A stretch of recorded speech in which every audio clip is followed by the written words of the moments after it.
கர்த்தருடைய பரிசுத்த நாமத்திற்கு மகிமை உண்டாவதாக.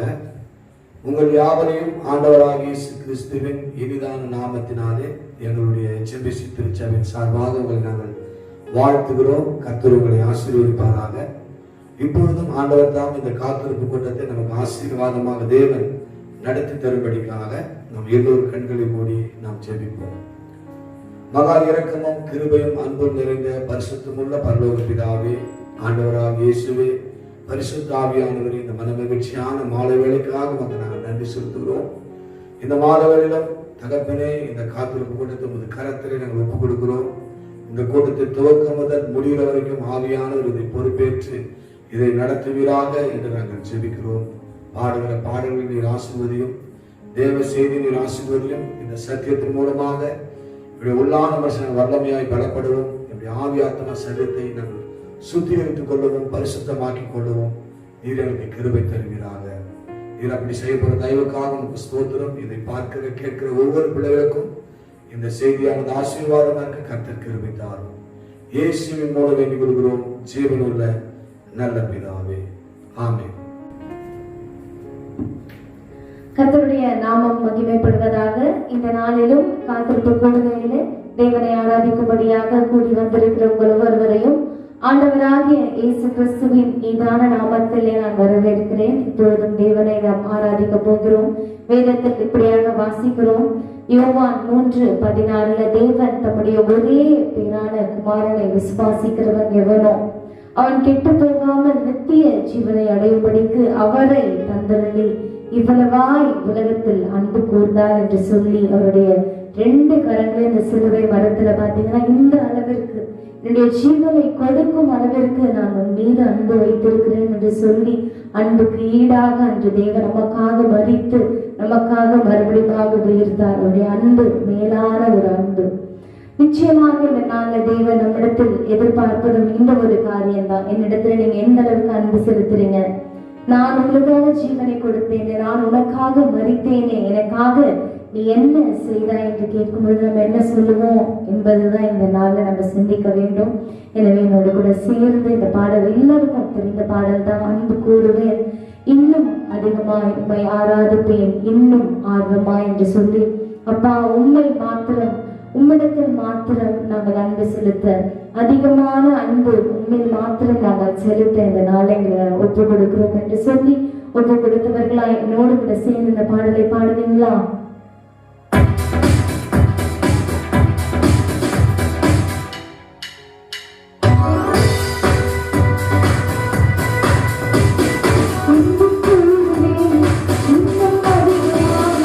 ஆராதிப்பேன்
ஹல்லேலூயா. இந்த நாளில் நம்ம பார்க்கிறோம், அன்றையும் அவருடைய தீர்மானத்தின்படி அழைக்கப்பட்டவர்களாய் தேவனிடத்தில் அன்பு கூறுகிறவர்களுக்கு சகலமும் நன்மைக்கு ஏதுவாக, அவர் சொல்றாரு, இது மட்டும் அது மட்டும் இல்ல, எல்லாமே நன்மைக்கு ஏதுவாக நடக்குமா. நம்ம ஒன்னே ஒண்ணுதான் செய்யணும், நம்முடைய அன்புல எந்த ஒரு குறைவும் இல்லாம 100/100 கிடைச்ச எவ்வளவு சந்தோஷமா இருக்கும், அதே போல நம்முடைய அன்பால தேவனை மகிழ செய்யணும். ஏனென்றால் இந்த உலகத்துல பார்க்கும் பொழுது எல்லாமே வானத்தின் கீழே பூமிக்கு மேல எல்லாமே மாயை என்று நம்ம பார்க்கிறோம். தேவனுடைய அன்பு மாத்திரமே நிலையான ஒரு அன்பு. ஏன்னா நம்ம கண்ணுல நேரடியாக நம்ம பார்க்கிற ஒரு விஷயம், இப்ப நடந்துட்டு இருக்க விஷயம், நம்ம நமக்கு எல்லாமே தெரியும். தேவன் நமக்காக ஒரு சிலுவையில் அவர் மரித்தார், நமக்காக அவர் உயிர்த்தார், அதுவும் தேவன் மரித்த இடம், அவர் என்னென்னலாம் செஞ்சாலும் எல்லாமே ஆணிபூர்வமாக நிரூபிக்கப்பட்டிருக்குது. ஸோ எல்லாமே நம்ம பார்த்து, நிறைய பேர் சொல்லுவாங்க, நான் உயிர் தருவேன், உங்களுக்காக ஜீவன் தரேன், அது தரேன், இது தரேன், ஒண்ணுமே தர முடியாது. ஆனால் நிச்சயமாக இந்த நாளில் தேவனால் மாத்திரம்தான் சொன்னதை செய்ய முடியும். என்றால் அவர் சொன்ன சொல்லை காப்பாற்றும் தெய்வம் அவர். எனவே அதிகமாக இடத்தில் அன்பு பெறுவோம், தேவனுக்கு பிரியமான ஒரு வாழ்க்கையை வாழ்வோம். தொடர்ந்து தேவன் தாமே நம்மை நடத்துவாராக. ஆமென். தேவனுடைய பரிசுத்த நாமத்துக்கு ஸ்தோத்திரம். சங்கீதங்களின் புத்தகம் 112வது அதிகாரம் 1, 2, 3 இந்த 3 வசனங்களை நாம் வாசிப்போம். அல்லேலூயா. கர்த்தருக்கு பயந்து அவருடைய கட்டளைகளில் மிகவும் பிரியமாயிருக்கிற மனுஷன் பாக்கியவான். அவன் சந்ததி பூமியில் பலத்திருக்கும். செம்மையானவர்களின் வம்சம் ஆசீர்வதிக்கப்படும். ஆஸ்தியம் ஐஸ்வர்யமும் அவன் வீட்டில் இருக்கும். அவனுடைய நீதி என்றென்றைக்கும் நிற்கும். தேவனுடைய பரிசுத்த நாமத்துக்கு ஸ்தோத்திரம். இன்றைக்கு கர்த்தருக்கு பயப்படுகிற இந்த பயத்தை குறித்து நாம் தியானிக்க போகிறோம். இந்த வேத வசனத்தை நாம் வாசிக்கும் போது கர்த்தருக்கு பயந்து அவருடைய கற்பனைகளின் படி நடக்கிற மனுஷன் பாக்கியவான், அவனுக்கு என்னென்ன ஆசீர்வாதங்கள் உண்டு என்று சொல்லி இந்த 3 வசனங்களிலே சொல்லப்பட்டுகிறதை நாம் பார்க்கிறோம். அவருடைய சந்ததி பூமியில் பலத்திருக்கும். அவருடைய வம்சம் ஆசீர்வதிக்கப்படும். ஆஸ்தியம் ஐஸ்வர்யமும் அவன் வீட்டில் இருக்கும். அவருடைய நீதி என்றென்றைக்கும் நிலை நிற்கும் என்று எழுதப்பட்டிருக்கிறது. எனவே கர்த்தருக்கு பயப்படுங்கள். கர்த்தருக்கு பயப்படுவதே ஞானத்தின் ஆரம்பம் என்று வேதத்தில் சொல்லப்பட்டிருக்கிறது. நீதிமொழிகள் புஸ்தகம் 1ஆம் அதிகாரம் 7ஆம் வசனம், நீதிமொழிகள் 9ஆம் அதிகாரம் 10ஆம் வசனம், சங்கீதங்களின் புத்தகம் 111ஆம் அதிகாரம் 10ஆம் வசனம். இந்த 3 வசனங்களை நாம் வாசிக்கும் போது கர்த்தருக்கு பயப்படுவதே ஞானத்தின் ஆரம்பம் என்று எழுதப்பட்டிருக்கிறது. நாம் கர்த்தருக்கு பயப்படும் போது பாவம் நம்மை நெருங்காது. இன்றைக்கு அநேகர் துணிகரமாக பாவத்தை செய்வதின் காரணம் என்ன, ரகசியம் என்ன என்று நாம் பார்க்கும்போது கர்த்தருக்கு பயப்படாததினால் அவர்கள் பாவத்தை செய்து விடுகிறார்கள். தேவ பிள்ளைகள் அறிந்து கொள்ள வேண்டும், தன்னை காண்கிற தேவன் ஒருவர் உண்டு என்று நாம் அறிந்து கொள்ள வேண்டும். அந்த தேவன் நீதியுள்ள நியாயாதிபதி என்பதை அறிந்து கொள்ள வேண்டும். ஒரு நாளிலே நாம் எல்லோரும் கர்த்தருடைய சிங்காசனத்துக்கு முன்பதாக நாம் நிற்க வேண்டுமே என்கிறதான இந்த காரியம் நமக்கு வலியுறுத்துகிறது. இப்படிப்பட்டதான அந்த காரியத்தை விளங்கி கொள்ளாதவர்கள் தன்னை காண்கிற தேவன் ஒருவர் உண்டு என்று சொல்லி, அவர் நீதியுள்ள நியாயாதிபதி என்று சொல்லி, ஒரு நாளிலே அவருக்கு முன்பதாக சிங்காசனத்துக்கு முன்பதாக நான் நிற்க வேண்டுமே என்கிறதான அந்த தேவ பயம் இல்லாதவர்கள் தான் இந்த பாவத்தை துணிகரமாக செய்து விடுகிறார்கள். ஒவ்வொரு மனுஷனுடைய வாழ்க்கையும் 2 பகுதி இருக்கிறது நாம் பார்க்கலாம். வெளிப்பிரகாரமான பகுதி, அந்தரங்க பகுதியும் உண்டு. வெளிப்பிரகாரமான பகுதியை எல்லா மனுஷரும் நாம் காண்கிறோம். ஆனால் ஒரு மனுஷனுக்குள்ள அந்தரங்க பகுதியும் உண்டு. எந்த ஒரு மனுஷன் தன்னுடைய அந்தரங்கத்தை பார்க்கிற தேவன் ஒருவர் உண்டு என்று சொல்லி எண்ணுகிறானோ அவனுக்குள் தேவ பயம் உண்டாகும். தேவனுடைய பரிசுத்த நாமத்திற்கு ஸ்தோத்திரம் உண்டாவதாக. கர்த்தர் ஒளிப்பெழுத்தில் செய்யப்படுகிறதையும் அந்த அருவருப்பான காரியத்தை செய்யப்படுவதையும் பார்க்கிற தேவன் என்பதை தேவ பிள்ளைகள் எப்போதும் நினைவிலே கொள்ள வேண்டும். 2 சாமுவேல் புஸ்தகம் 12ஆம் அதிகாரம் 12ஆம் வசனத்தை வாசிக்கும் போது கர்த்தர் தாவீதை பார்த்து சொன்னார், நீ ஒளிப்பீடத்தில் அதை செய்தாய் என்று சொல்லி. யாருக்கும் தெரியாமல் மறைவாக செய்த பாவத்தை கர்த்தர் கண்டார் என்று சொல்லி அந்த வேதத்தில் சொல்லப்பட்டிருக்கிறது. எனவே கர்த்தர் ஒளிப்பீடத்தில் செய்யப்படுவதான எல்லா அருவருப்பையும் பார்க்கிற தேவன் என்பதை இந்த வேத வசனம் சொல்கிறது. ஒரு மனிதனுடைய எண்ணத்தையும் சிந்தனையும் கூட அவர் தூரத்திலிருந்து அறிகிறார் என்று சொல்லி சங்கீதங்களின் புத்தகம் 139 அதிகாரம் 2ஆம் வசனத்தில் சொல்லப்படுகிறது. எனவே தேவனுடைய பிள்ளைகள் கர்த்தருக்குரிய அந்த பயத்தோடு நாம் காணப்படுவது மிகவும் அவசியம். ஒரு கர்த்தருக்கு பயந்த ஒரு ஏழை பெண்மணி இருந்தால் அவள் தன்னுடைய எஜமான் வீட்டிலே அவள் வேலைக்காரியாக அவள் பணியாற்றி கொண்டு வந்தாள். இவள் கர்த்தருக்கு பயப்படுகிறதான ஒரு பெண்மணி. ஆனால் அந்த வீட்டு எஜமானனோ ஒரு துன்மார்க்கனாக அவன் இருந்தான். எனவே இப்படி இருக்கும்போது ஒரு நாளிலே அந்த வீட்டிலே யாரும் இல்லாதிருந்த சூழ்நிலையில இந்த துன்மார்க்கமான இந்த எஜமான் அவன் தவறாக அந்த பெண்ணை பயன்படுத்திக் கொள்ள வேண்டும் என்று சொல்லி அந்த வேலைக்கார பெண்ணிடம் எல்லா விதமான கதவுகளையும் ஜன்னங்களையும் மூடிவிட்டு வா என்று சொல்லி அவன் உத்தரவு போட்டான். இவள் வெளியே சென்று கொஞ்ச நேரம் பொறுத்து வந்து சொன்னான், எல்லா ஜன்னலையும் எல்லா கதவையும் மூடினாலும் ஒருவர் பார்த்து கொண்டே இருக்கிறார் என்று சொல்லி தன் எஜமானிடம் சொன்னான். உடனே அந்த எஜமானுக்கு கோபம் வந்தது. யார் அப்படி நம்முடைய வீட்டை நோட்டம் விடுவது, யார் அப்படி நம்முடைய வீட்டை பார்ப்பது என்று சொல்லி அவன் கோபப்பட்டு கேட்டபோது அவள் சொன்னாள், என்னையும் உன்னையும் உருவாக்கின தேவனாகிய கர்த்தர் அவர் எப்போதும் நம்மை பார்த்து கொண்டே இருக்கிறார் என்று சொல்லி கர்த்தருக்கு பயப்படுகிற பயத்தை குறித்து அந்த எஜமானுக்கு அவள் உணர்த்தினான். உடனே அந்த எஜமான் உணர்த்தப்பட்டான். தேவனுடைய பரிசுத்த நாமத்துக்கு ஸ்தோத்திரம் உண்டாவதாக. ஒவ்வொரு தேவ பிள்ளைகளும் இதை அறிந்து கொள்ள வேண்டும். நம்மை காண்கிற ஒரு தேவன் உண்டு, நம்முடைய அந்தரங்கத்தை பார்க்கிற தேவன் ஒருவர் உண்டு என்பதை அறிந்து கொள்ள வேண்டும். எனவே பாவம் செய்ய சந்தர்ப்பங்கள் கிடைத்த போதிலும் அந்த பாவத்தை பார்க்க ஒருவரும் இல்லாத இருந்த நிலைமை இருந்த போதிலும் கர்த்தருக்கு பயப்படுகிறவர்கள் பாவம் செய்ய மாட்டார்கள். பிரசங்கியின் புஸ்தகம் 7ஆம் அதிகாரம் 18ஆம் வசனத்தை நான் வாசிக்கும் போது தேவனுக்கு பயப்படுகிறவன் இவைகள் எல்லாவற்றிலுமிருந்து அவன் காக்கப்படுவான் என்று சொல்லி பிரசங்கி சொல்லுகிறதை நாம் பார்க்கிறோம். தேவனுடைய நாமத்துக்கு ஸ்தோத்திரம் உண்டாவதாக. யோசேப்புடைய வாழ்க்கையை நீங்கள் பார்த்தால் அவன் கர்த்தருக்கு பயப்படுகிற ஒரு மனுஷனாக, தீமைக்கு விலகி ஓடுகிற மனுஷனாக, பாவத்தை விட்டு விலகி ஓடுகிற ஒரு மனுஷனாக அவன் காணப்பட்டதை நாம் வேதத்தை வாசிக்கும் போது நாம் அறிந்து கொள்ளலாம்.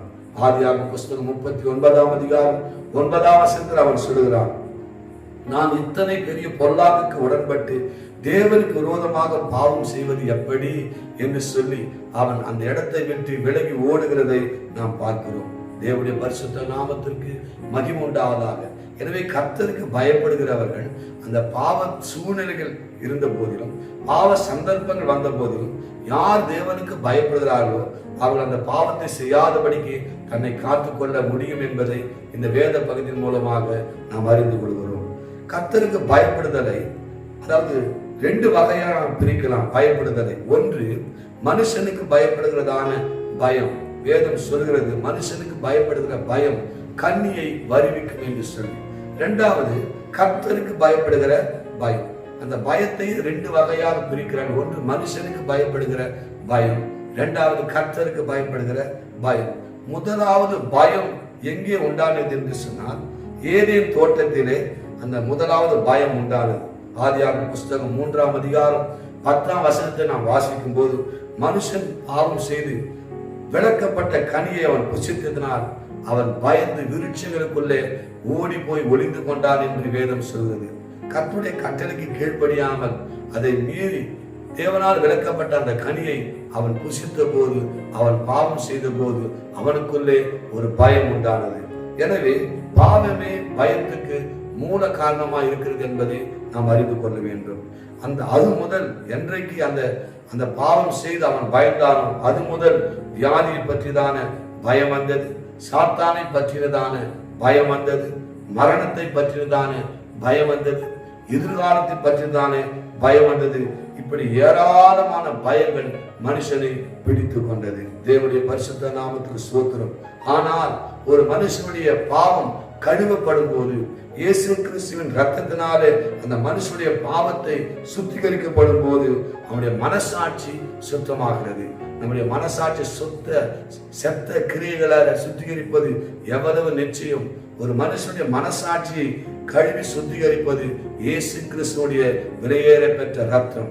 அந்த ரத்தத்தினாலே மனுஷனுடைய மனசாட்சி சுத்திகரிக்கப்படுகிறது. இரண்டாவது, அந்த மனுஷனுடைய பாவம் கழுவப்படும் போது கர்த்தர் மேல் அளவற்ற ஒரு அன்பு அவனுக்கு உண்டாகும். மூன்றாவது, பாவ மன்னிப்பின் சந்தோஷம் அவனுக்குள்ளே உண்டாகிறது. தேவனுடைய பரிசுத்த நாமத்துக்கு ஸ்தோத்திரம் உண்டாவதாக.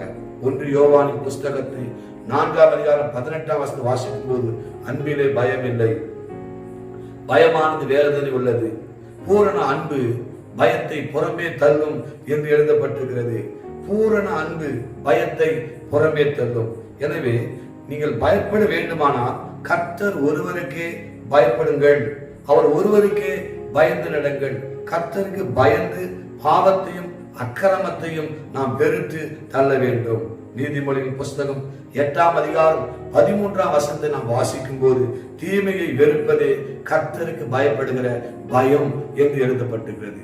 எனவே தேவ பிள்ளைகள், தீமையான காரியங்களை நாம் பார்க்கும்போது, தீமையான காரியங்களை நாம் காண்கிற போது நமக்குள்ளே அந்த தேவ பயம் இருக்கும் என்று சொன்னால் அதை வெறுத்து விடுகிற ஒரு சுபாவம் நமக்குள்ளே வரும்.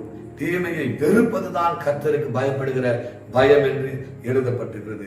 எனவே கர்த்தருக்கு பயந்து நடவுங்கள், நாடோறும் கர்த்தரை பற்றும் பயத்தோடு இரு என்று வேதம் சொல்கிறது. இன்றைக்கு கர்த்தருக்கு நாம் பயப்படுவதனால் வருகிறதான ஒரு 4 ஆசீர்வாதங்களை இந்த வேளையிலே நாம் தியானிக்க போகிறோம். தேவனுடைய பரிசுத்த நாமத்துக்கு ஸ்தோத்திரம் உண்டாவதாக.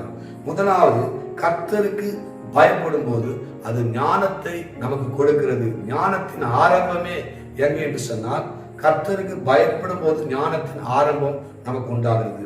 சங்கீதங்களின் புத்தகம் 110ஆம் அதிகாரம் 10ஆம் வசனத்தை வாசித்து பார்க்கும்போது, கர்த்தருக்கு பயப்படுதலே ஞானத்தின் ஆரம்பம், அவருடைய கற்பனையின்படி செய்கிற யாவருக்கும் நற்புத்தி உண்டு என்று வேதம் சொல்லுது. தாவீது சொல்கிறார், கர்த்தருக்கு பயப்படுதலே ஞானத்தின் ஆரம்பம் என்று சொல்லி. இதே காரியத்தை சாலமோனும் சொல்கிறார். நீதிமொழிகள் 1:7 கர்த்தருக்கு பயப்படுதலே ஞானத்தின் ஆரம்பம் என்று சாலமோனும் சொல்கிறார். பழைய ஏற்பாட்டு பரிசுத்தவானாகி யோபும் சொல்கிறார். யோபு 28:28 வாசிக்கும் போது, மனுஷனை நோக்கி, இதோ ஆண்டவருக்கு பயப்படுவதே ஞானம், பொல்லாப்பை விட்டு விலகுவதே புத்தி என்று சொன்னான். ஆண்டவருக்கு பயப்படுவதே ஞானம் தாவீது சொல்லுகிறார், சாலமோன் சொல்கிறார். தேவனால் சாட்சி பெற்ற யோபு பக்தன் சொல்கிறார், கர்த்தருக்கு ஆண்டவருக்கு பயப்படுவதே ஞானத்தின் ஆரம்பம் என்று சொல்லி. தேவனுடைய பரிசுத்த நாமத்துக்கு ஸ்தோத்திரம் உண்டாவதாக. இப்படி இன்றும் அநேக ஜனங்கள் அந்த ஞானத்தை கேட்க விரும்புவதில்லை. ஏன் சொன்னா, சாலமோன் ஞானத்தை கேட்டான், அவன் விழுந்து போயிட்டான், அதனால ஞானத்தை கேட்க கூடாது என்று சொல்லி சொல்லுவார்கள்.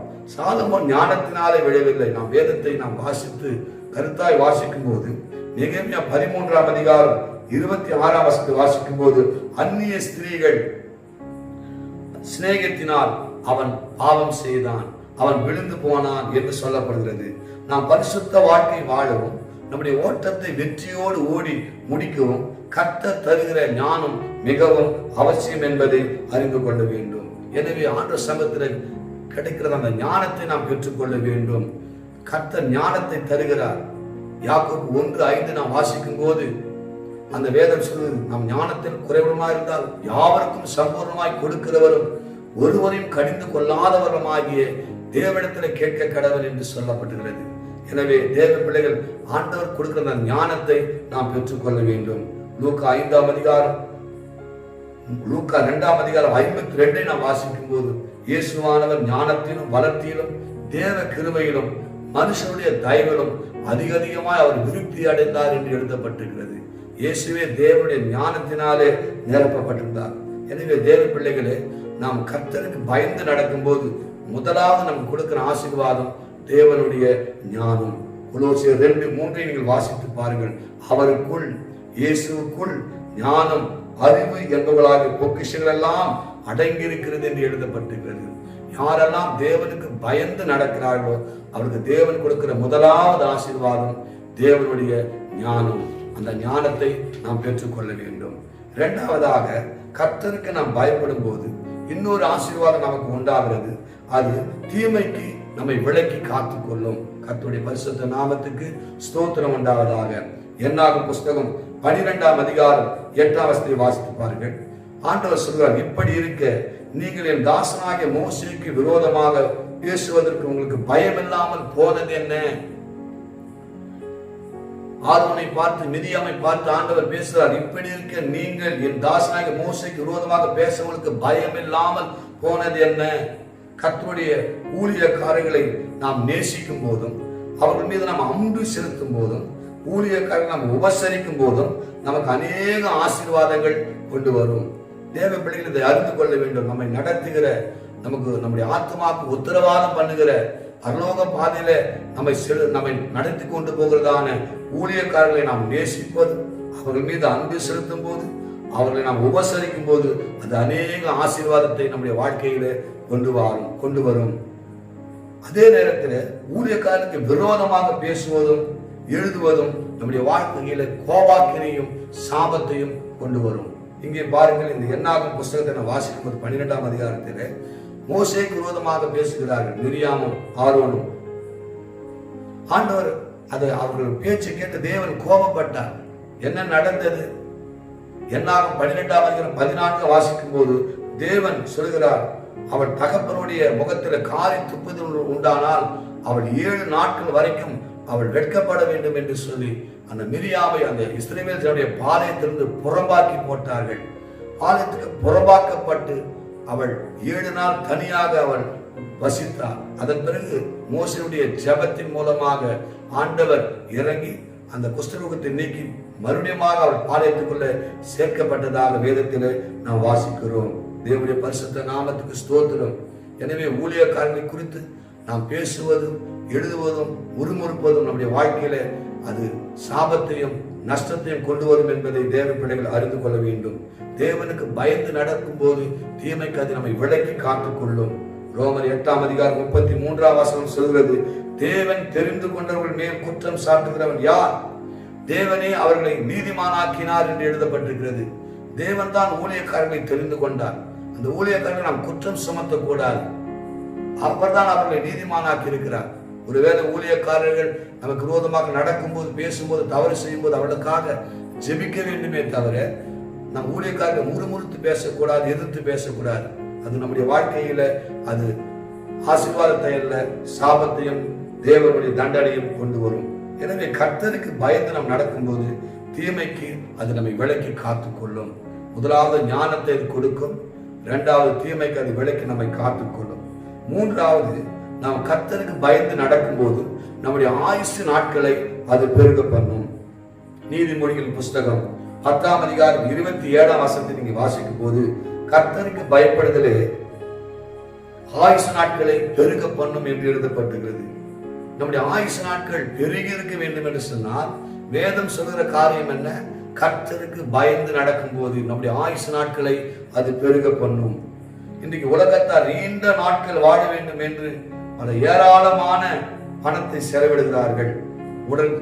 உடற்பயிற்சி செய்கிறார்கள், மருந்து மாத்திரைகள் செய்கிறார்கள், சாப்பிடுகிறார்கள், யோகா பயிற்சி செய்கிறார்கள், சரீரத்தை அது கட்டுப்பாட்டுக்குள்ள அவர் வைத்துக் கொள்கிறார்கள்.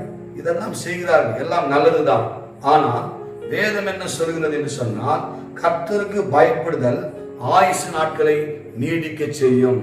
யாரெல்லாம் தேவனுக்கு பயந்து நடக்கிறார்களோ அவருடைய வாழ்க்கையில ஆயுசு நாட்கள் நீடித்து இருக்கும்படி கர்த்தர் செய்வார். சங்கீதங்களின் புத்தகம் 91ஆம் அதிகாரம் 16ஆம் வசனம் சொல்கிறது, கர்த்தர் நீடித்த நாட்களால் அவனை திருப்தியாக்கி என் ரட்சிப்பை அவனுக்கு நான் காண்பிப்பேன் என்று கர்த்தர் சொல்கிறார். நீடித்த நாட்களாய் திருப்தியாக்குகிற ஒரு தேவன். தேவனுடைய பரிசுத்த நாமத்துக்கு ஸ்தோத்திரம். அப்படின்னு சொன்னால் வியாதி இல்லை, நோய் இல்லை, பலவீனம் இல்லை. தேவன் குறிப்பிட்ட அந்த நாட்கள் வரைக்கும், அந்த வருஷங்கள் வரைக்கும் நோய் நொடி இல்லாமல் தீர்காயுசாக வாழும்படி கர்த்தர் நமக்கு செய்ய வேண்டும் என்று சொன்னால் தேவன் நம்மிடத்தில் எதிர்பார்க்கிற காரியம் கர்த்தருக்கு பயப்படுகிற பயம். தேவ பிள்ளைகள், இந்த உலகத்தில் உங்கள் வாழ்நாள் நீடித்திருப்பதற்கு 4 காரியங்களை நாம் செய்ய வேண்டும். 1, நாம் கர்த்தருக்கு பயப்படுவதாக நாம் காணப்பட வேண்டும். யாரெல்லாம் கர்த்தருக்கு பயந்து நடக்கிறார்களோ அவருடைய ஆயுசு நாட்களை கர்த்தர் பெருக பண்ணுவார். 2வது, எபேசியர் 6ஆம் வாசிக்கும் போது தகப்பனையும் தாயும் நாம் கனம் பண்ணும் போது ஆண்டவர் நமக்கு நீடித்த ஆயுசு நாட்களை கொடுக்கிறார். உன் வாழ்நாள் நீடித்திருப்பதற்கு உன் தாயும் தகப்பனையும் கனம் பண்ணுவாயாக என்பது வாக்குத்தத்தம் உள்ள முதலாம் கற்பனையாக இருக்கிறது என்று சொல்கிறார். இந்த பூமியில் நமக்கு நன்மை வேண்டுமா? நமக்கு நம்முடைய வாழ்நாட்கள் நீடித்திருக்க வேண்டுமா? தகப்பனையும் தாயையும் கனம் பண்ண வேண்டும். அவர்கள் வயதான காலத்தில் அவருக்கு எந்த ஒரு குறைவில்லாதபடிக்கு தேவ பிள்ளைகள் பராமரித்து அவர்களை போஷித்து காப்பாற்ற வேண்டும். அப்படி நீங்கள் செய்து பாருங்கள், உங்களுடைய ஆயுசு நாட்களை கர்த்தர் பெருக பண்ணுவார். மூன்றாவது, ஊக்கமான ஜெபம். எசேக்கியா ராஜாவுடைய வாழ்க்கையில அவருடைய ஆயுசு நாட்கள் முடியும் என்று கர்த்தரை பேசிவிட்டார். உன் வீட்டு காரியத்தை ஒழுங்குபடுத்தி என்று தீர்க்கதரிசி சொல்லிவிட்டார். ஆனால் எசேக்கியா தேவனுக்கு முன்பதாக மனம் கசந்து கண்ணீரோடு அவன் அழுது அவன் ஜெபித்த போது கர்த்தர் அந்த கண்ணீரின் ஜெபத்தை கேட்டு 15 ஆண்டுகள் அவனுக்கு தேவன் அந்த ஆயுசு நாட்களை கூட்டி தந்ததாக வேதத்தில் சொல்லப்பட்டிருக்கிறது. எனவே ஜெப ஜீவியம், ஊக்கமான ஜெபம் நம்முடைய வாழ்க்கையில ஆயுசு நாட்களை பெருக பண்ணும். நான்காவதாக, பாவங்களை அகற்றி பரிசுத்தமாய் நாம் நடந்து கொள்ளும் போது இன்னைக்கு அநேக பேர் சீக்கிரமாய் மரித்து விடுவதற்கு காரணம் என்ன?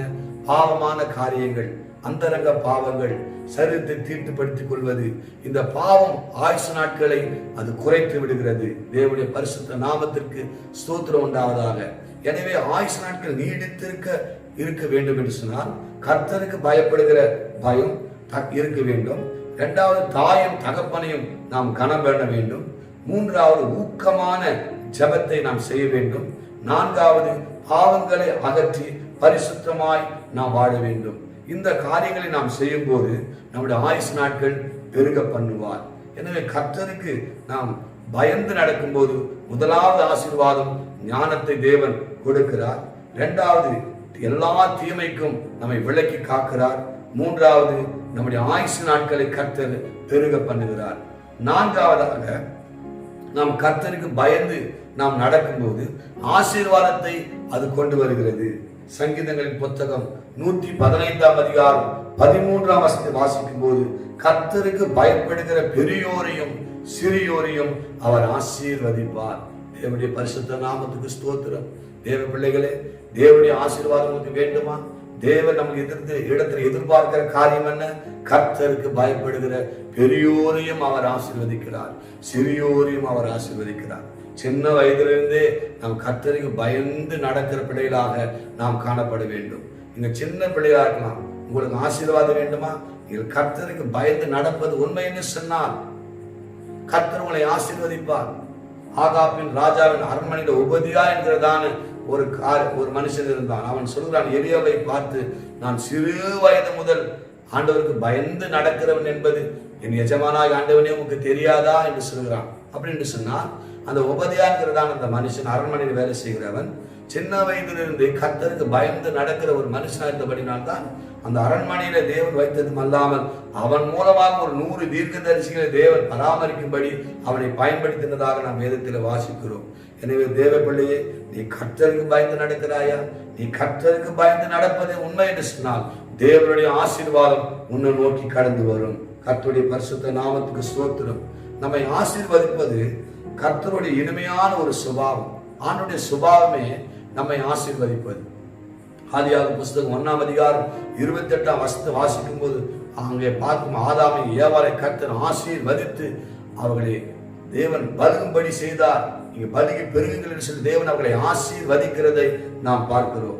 என்னாகும் புத்தகம் 24 அதிகாரம் 1 வசனத்தை வாசிக்கும் போது இஸ்ரவேலை ஆசீர்வதிப்பதே கர்த்தருக்கு பிரியம் என்று எழுதப்பட்டிருக்கிறது. இயேசு கிறிஸ்து இந்த பூமியிலே அவர் மரித்து அடக்கம் பண்ணப்பட்டு பின்பு உயிரோடு எழுந்து 40 நாட்கள் வரைக்கும் அவர் தரிசனமாகி அவர் பரலோகத்துக்கு போவதற்கு முன்பதாக சீசர்களை பெத்தானியா வரைக்கும் அழைத்து கொண்டு போய் அவர் பரலோகத்துக்கு போவதற்கு முன்பதாக 2 கரங்களை உயர்த்தி தேவன் அவர்களை ஆசீர்வதித்ததாக வேதம் சொல்கிறது. எனவே தேவனுடைய இனிமையான ஒரு சுபாவமே தேவ பிள்ளைகள் எப்பொழுதும் ஆசீர்வாதமாக இருக்க வேண்டும். இந்த பூமிக்குரிய ஆசீர்வாதத்தினாலும் ஆவிக்குரிய ஆசீர்வாதத்தினாலும் உன்னதத்துக்குரிய ஆசீர்வாதத்தினாலும் நித்தியத்துக்குரிய ஆசீர்வாதத்தினாலும் தேவன் நம்மை ஆசீர்வதிக்கிற தேவனாக இருக்கிறார். அநேகர் சொல்லுவார்கள் ஆவிக்குரிய ஆசீர்வாதம் என்று சொல்லி. இந்த பூமிக்குரிய ஆசீர்வாதத்தின் கர்த்தர் நமக்கு கொடுக்கிற தேவனா இருக்கிறார். இந்த பூமியில நாம் இருக்கும்போது இந்த பூமிக்குரிய நன்மைகள், இந்த பூமிக்குரிய பலன்களை நாம் அனுபவிக்க வேண்டும்.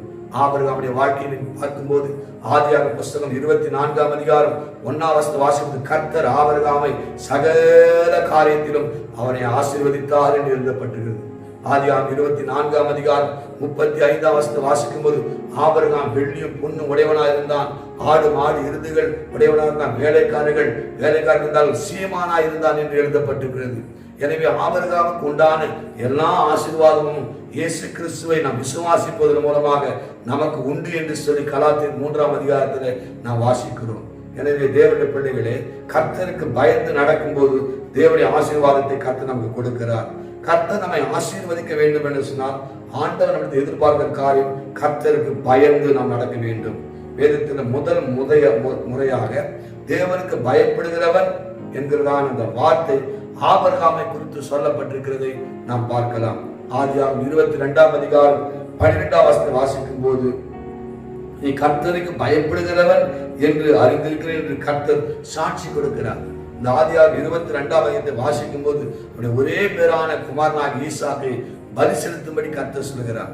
ஆபிரகாம் கர்த்தருடைய வார்த்தைக்கு கீழ்ப்படிந்து 3 நாள் பிரயாணம் பண்ணி போய் அந்த மோரியா மலையை கண்டுபிடித்து அங்கே ஈசாக்கை கட்டி கர்த்தர் சொன்ன வார்த்தைக்கு கீழ்ப்படிந்து ஈசாக்கை பலி செலுத்த முற்பட்ட போது தேவன் ஆபிரகாமை பார்த்து, பிள்ளையாண்டின் மேல் கையை போடாதே, அவனுக்கு ஒன்றும் செய்யாதே, நீ தேவனுக்கு பயந்திருக்கிறவன் என்று சொல்லி இப்போது நான் அறிந்திருக்கிறேன் என்று சொல்லி கர்த்தர் அங்கே ஆபிரகாமை குறித்து சாட்சி கொடுக்கிறது நாம் வேதத்திலே நாம் வாசிக்கிறோம்.